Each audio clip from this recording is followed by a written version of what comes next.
Hello Kenzie, it's Wednesday, and in your last video you asked me to kind of talk about springtime and what were my favorite things about it.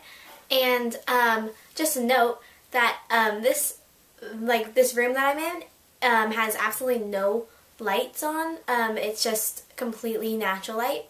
So that's the first thing that I like about spring, that there's just so much natural light and it's so pretty.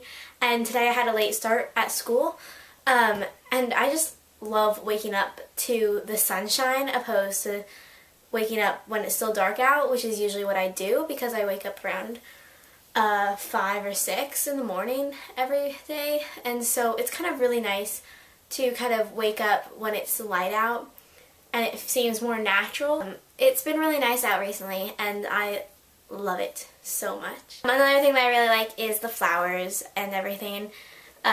It's so pretty. I love the cherry blossoms, and you had some footage of that and I was really excited. But yeah, I love the flowers and the cherry blossoms in particular. And I like when they it all falls down and it's really pretty. But those are my favorite things. And I don't know, I might have left things out, but there's some other ones down here. I'm going to put a video because I kind of did the same thing on 5 Countries One Vlog. So you can see that. I'm sure you've already seen it. But yeah, I answered kind of the same question. So that is for you. Moving on to what I want to talk about and what I want you to talk about in your coming video is bucket lists. I've always liked the idea of a bucket list because once you write down a goal, you're more likely to do it. And so there's a lot of things that I like to do just in even the coming year.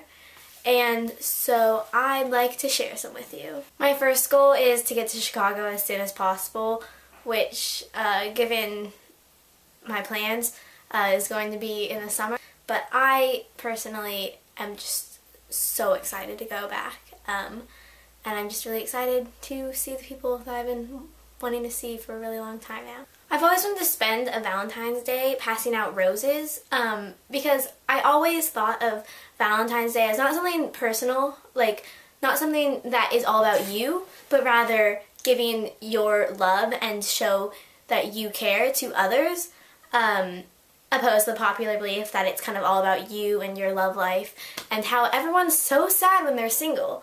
It's just, you really need to show others that you care and then hope that others show that they care about you. And so I've always wanted to pass out roses to just random strangers, or kind of pass out little things that are somebody loves you out there, because it's true and so many people, especially on that day, don't realize that. And I don't know, I've always wanted to do that. I've also always wanted to do a proper get-on, but because of the rights and the copyrights and whatever, the get-on is slowly dying. And I hope you know what that is, because if you don't, it just makes me sad and know that it is such an outdated meme now. But if you do not know what it is, just look at it. Look it up there. Just search for it, please, because I want that to happen so bad. I've also always wanted to study abroad, and I kind of technically have, but I've always wanted to study abroad as a college student or as an actual student going there for a semester. And so I really that is my dream, because I don't actually want to go to college in the States. I want to introduce myself to different cultures. I just don't want to learn about them in just lecture halls. I want to see them, I want to experience them, and I want to go so many places, like Trinity College in Dublin. I've always wanted to go places and just kind of see what it's like just living somewhere else. And so I really, obviously for college, I really don't want to stay on the West Coast, especially not in the Pacific Northwest, because I want to broaden my horizons and I want to see the rest of the world. So that was a really long rant. I really hope I edit this down to 5 minutes. Yeah. So Kenzie, I'd love to hear your bucket list or just things or goals that you have. Don't have to be particularly for this year. It can be just any time in your life. And so that is all I have to say to you, and I will see you on Friday.